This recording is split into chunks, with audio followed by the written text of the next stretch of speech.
What's up, bikers? I'm Jonny Thompson from Fit for Racing, where we dedicate our time to help you get fitter and better on the bike. Today, we're looking at warm-ups on the bike specifically. We're going to show you 3 different types, from super simple all the way to World Cup downhill warm-ups.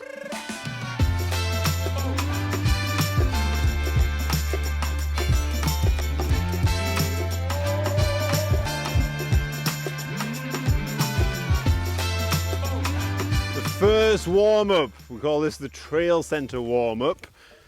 And the best thing to do is, when you get your bike out, is have a little ride around to have a check-in with yourself. The car park, or what we have here, a little road.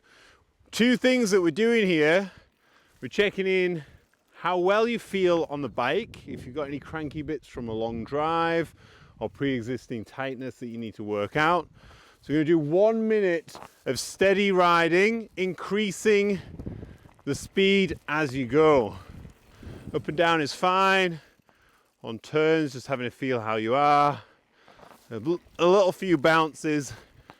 And with that, you might feel, oh, I've got a little pain in my hip or shoulders or elbows. I need to work that out. And that's when you come off the bike. So you've spent 1 minute, you come off the bike and start working on those areas that you need to prepare for your ride. So we've done a little scoot around the car park. I mean, look, this is maybe a trail center, you're with your friends. They're still faffing on getting ready. Just be efficient on getting ready. Don't stand and chat. You might have 3 or 4 minutes to do your warm-up, so it's good time spent so you can enjoy your ride more. You're doing your little ride and you're popping around. You might feel that you've got some tension. Always great to bring one of these, a lacrosse ball, so you can roll out hips in different positions. I'm not going to show you all of them because you'll know specifically where you're tight, but a lacrosse ball is great to loosen those up. But for general warming up, you want to loosen hips, shoulders, straighten out, and reverse some of the adverse effects of riding. So we do these side to side. You probably see many mountain bikers doing this, particularly if you're in the racing scene. This is a go-to hip loosener. What I'd suggest is you count 20 both sides, keeping balance. We're going side to side on the first one, and then we're going again front to back. What we're doing there is opening up into the groin on the first, and then hip flexor and hamstring on the second. 20 both sides. That should add another minute to your warm-up.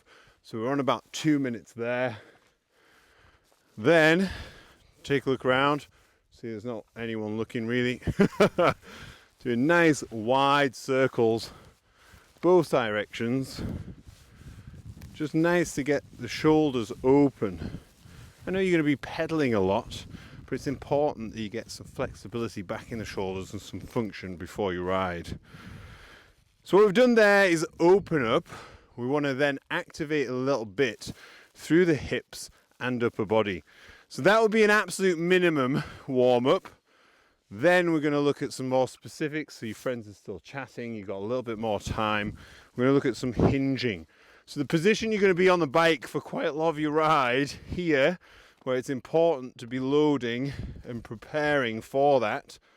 So doing some good quality hinges for maybe a set of 10 before then increasing the velocity and turning those into jumps.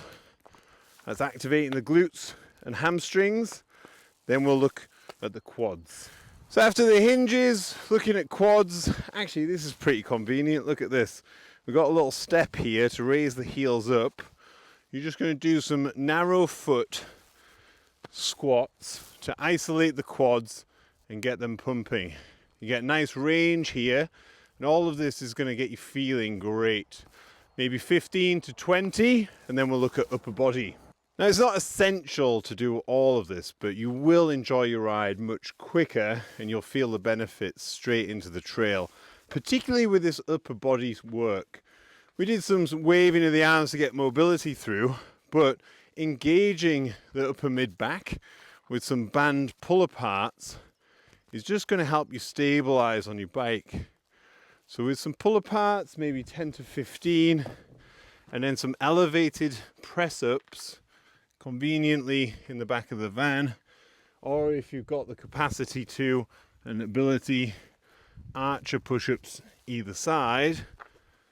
A couple of rounds of that will just help you feel a lot more stable and ready for that first downhill section. And all of that took what, 3 or 4 minutes? Probably the same amount of time as your faffy friend took checking his tire pressures and putting all his gear on. Then you're ready to hit your first trail and enjoy it from the off. Whoop! Don't put that in.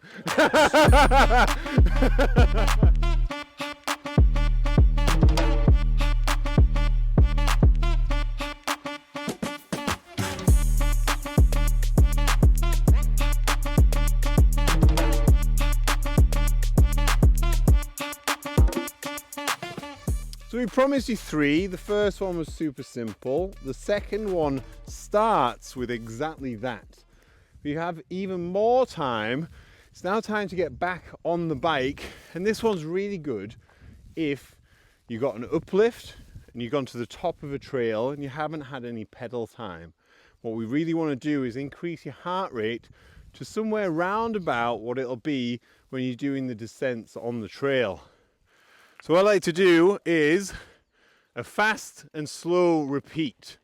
So we'll get a nice patch of road. It's flat and predictable.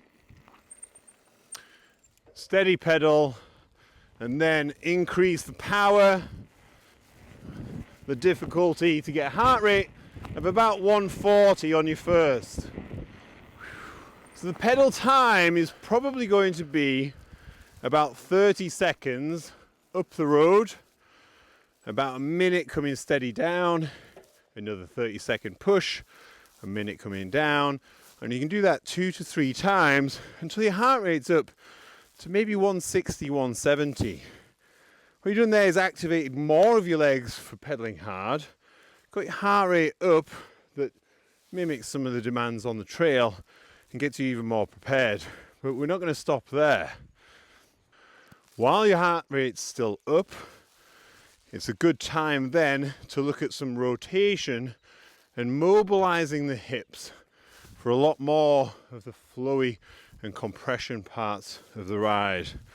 So you're going to do a lunge either side, 10 to 15 reps to get warmed up. Then we'll go a Cossack squat to get into the groin, alternating this time. So you can do this in rounds, maybe 2 or 3 rounds of it, depending on how you feel. Then what we're going to do is speed it up. So we're doing lunge, lunge, Cossack squat alternating, and then a backwards lunge with a twist, but at the top, a pop on one leg. So twist and drive. So what we have here is a nice rotation through the hip, which will help mobilize, but then increasing the power through the leg to activate even more so you feel prime on the bike. So both sides, equal number, paying particular attention to the hip rotation.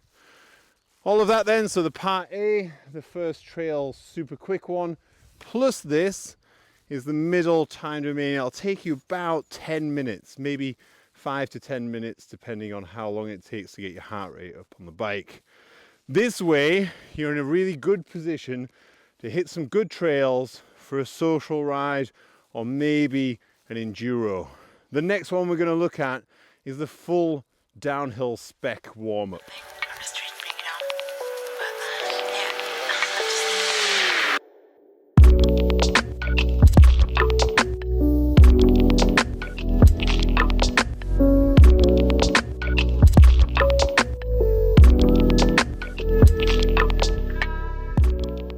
This full downhill warm-up is what we prescribe for the World Cup races. So you're not going to need any more than this, but choose when to do it. If you're racing downhill, then absolutely. If you have time to do it, then good. But it doesn't have to be this excessive. This is the absolute top level of what you need to do. But in that, we're going to show you.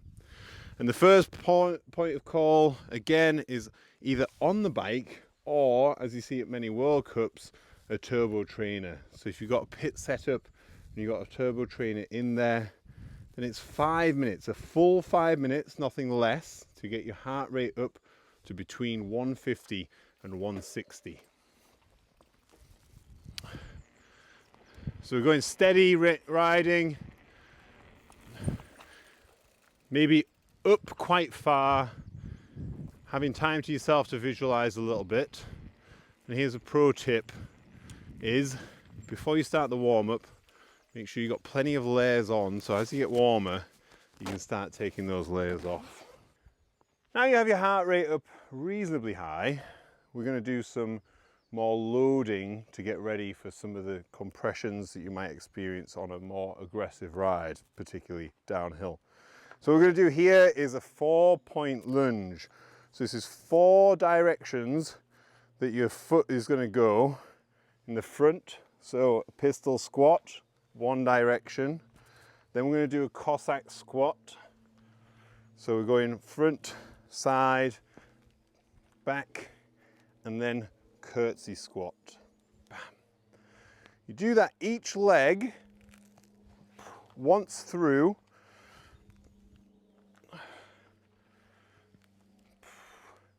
And then we're going dive bomber push-up. So that's just once through of those movements.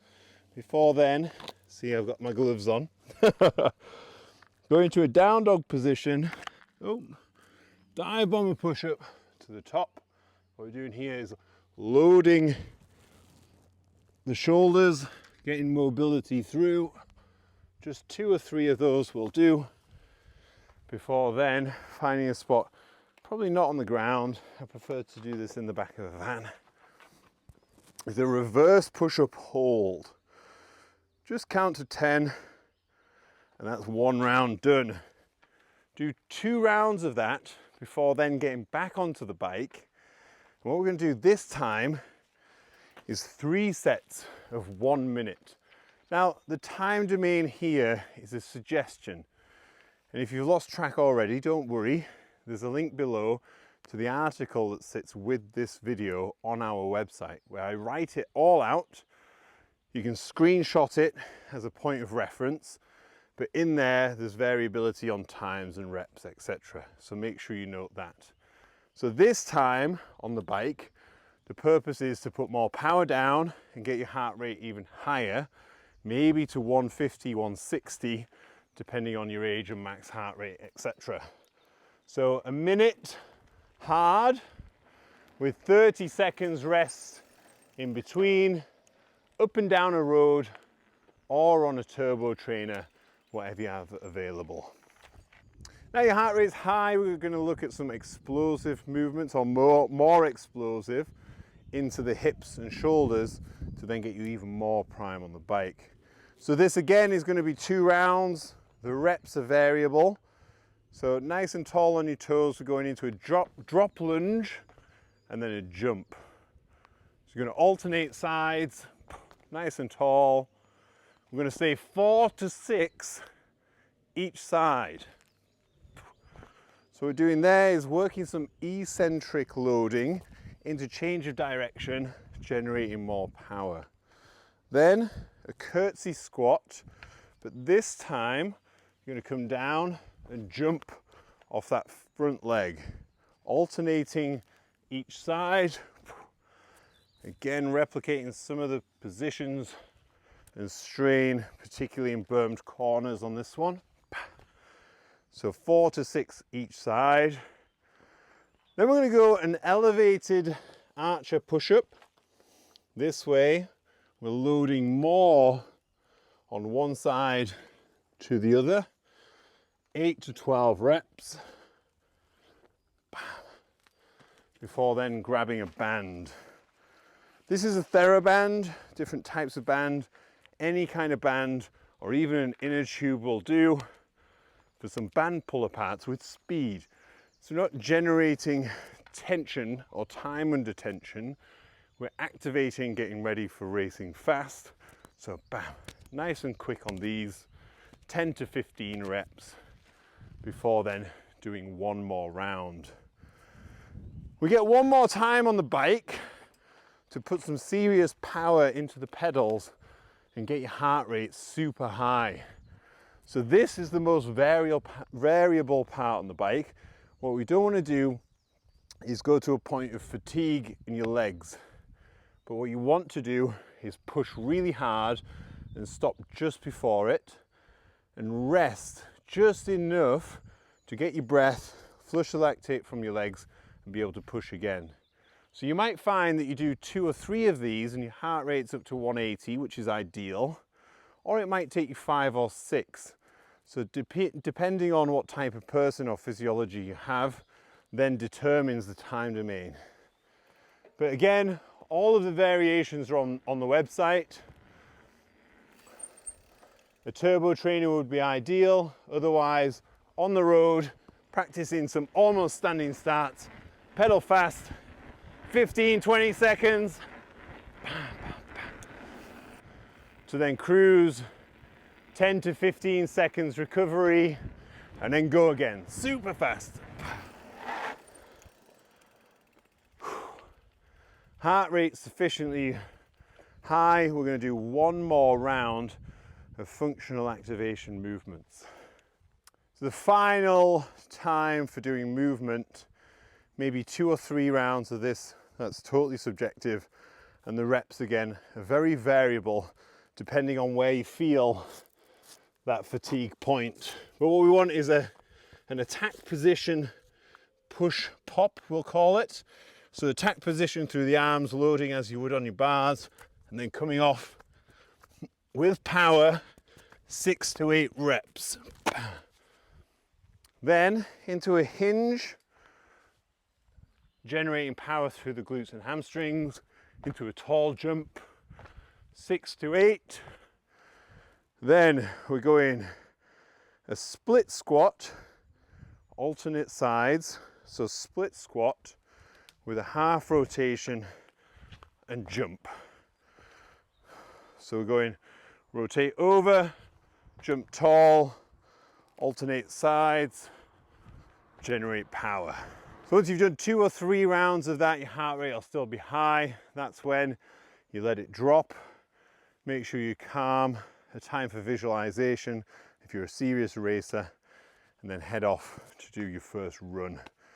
If you're an ultra keen trail rider and you want to do all of that, good for you. You can't really warm up too much, but just make sure that it's an appropriate amount of time and it's not taking away from your enjoyment on the bike.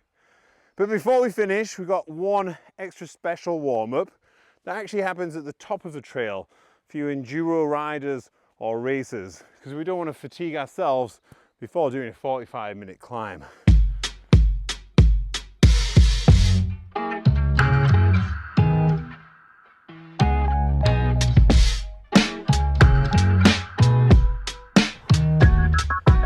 So you just come up your first climb. It might be an enduro race, it might be a day out with your friends. It doesn't matter. You need time for your heart rate then to come down before you smash a really fun downhill section. In that time, don't waste it, particularly if you're racing. We can do some of the activations we did down at the bottom up here instead. So you're super prime, your heart rate drops a little, and you're ready for your first section. So having your bike here is quite handy really for doing the side-to-side leg swings or hip swings, just to loosen up those hips. You might find that your first climb is quite brutal on your hamstrings, so make sure that you don't just do the side-to-side, but you're doing the forward and back also. This will be your first port of call to loosen your hips. Then, actually, depending on your tension, you might just want to do some reasonably dynamic mobility. So this one's called a runner's lunge. But what we're doing here is doing a semicircular sweep. What you do there is open the hip, load the hip, all of which is good for the descent. After you've done a few of those, again, rotation through the lower back will help loosen the hips, make you feel more dynamic whilst going into those first few turns and gnarly sections. What we're doing here is working from the bottom up. So then after that, a few good hinges with some drive. If you want to put some jumps in, go for it. Then we're in the top of the body, just static, feet planted rotations, both directions.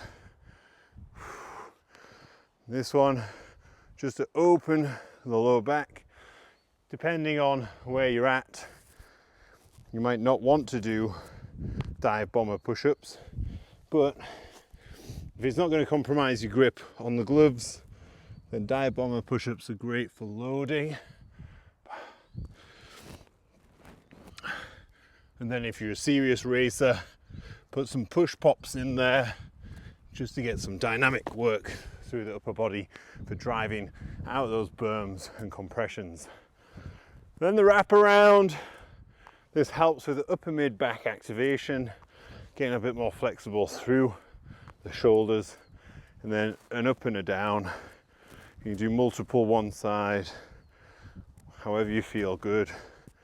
And then not forgetting working through the neck. So big look in different directions. We're not being so dynamic on the neck, we're just hitting corners, so nothing's going to be a big surprise when we hit. And then also just into the wrists there. So the neck and the wrists, at that point, you're going to allow your heart rate to come down, sub 120 before you drop into your first section or trail. Now that's absolutely subjective. It depends how much time you have at the top. If you're rushing to get to your transition time or you cut off before your first section, then don't spend all that time and miss it. By all means, get your heart rate down, visualize and get ready for the trail. Or you can extend it. If you have a good 10 minutes, it's better to stay active rather than letting your heart rate go all the way down and getting tight. Just keep moving.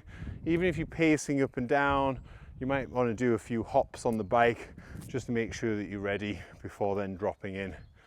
So that was 4 in the end, warm-ups, depending on whatever riding you're doing at the time. Hopefully you found this beneficial. If so, drop us comments or comments on what you might want to see next. Obviously subscribe and visit the website fitforracing.com to sign up for your bike-specific fitness program. Until next time, peace.